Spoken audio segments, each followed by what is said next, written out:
Welcome to Short View Trading. This is your morning market hit for Monday 9th of May. It's 9 a.m. London time. What matters today and this week for markets?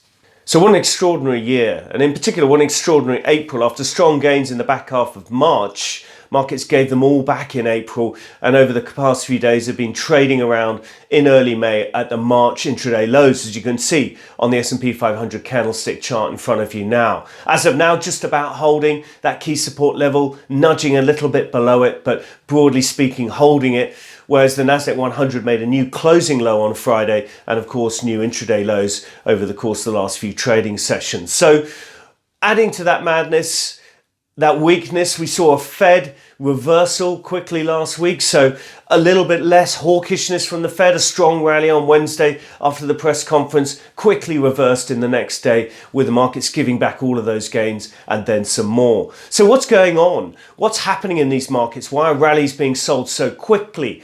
We would argue it's forced liquidation. Take a look at this headline coming across your screen now. Tiger Global Management, one of the large hedge funds across the globe, down over 40% year to date, down 14% in April. This is forced liquidation brought about either because the fund manager, the portfolio manager, is throwing in the towel, or its risk guys are telling him to take down risk, degross and so on. So forced liquidation is playing out, and this of course is disrupting markets, adding to somewhat erratic behavior we see in terms of price action. And added to that, we've got what we would call a taper tantrum, a rerun of the May 2013 episode, somewhat on steroids. Just look at this chart of TIPS yields in front of you now, up sharply over the course of this last 4 months, repricing a lot of valuations as real bond yields go from negative 1% to positive 20-30 pips. That impacts all those growth tech stocks, the valuation levels, it impacts the TINA thesis, and it's adding to the downside in equity markets that we've seen. So what do you do with this? Where does this leave us in terms of 1 to 2 week trading, in terms of equity market, equity index futures? Well, we would argue, firstly, be cautious. It's an erratic market. It could easily stop you out quickly, and therefore you can easily rack up some losses quite quickly. So caution is a key watchword here.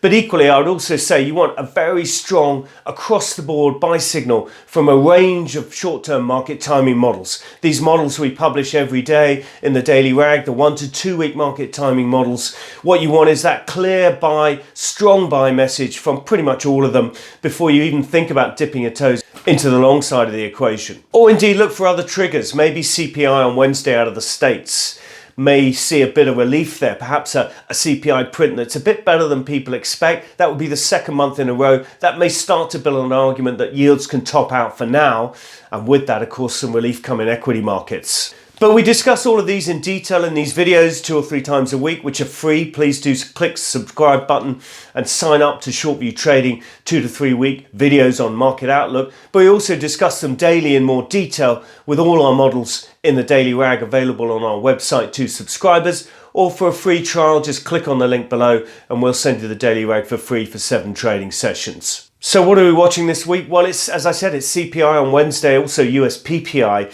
It's a bit of a CPI theme. We've got Chinese CPI and PPI also later this week.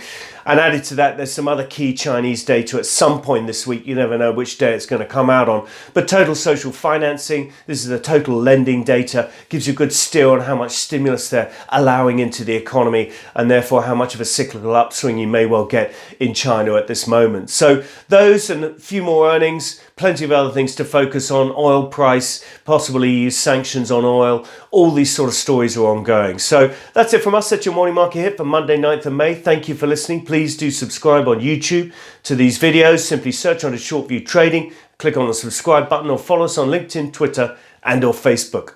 Stay safe, trade well.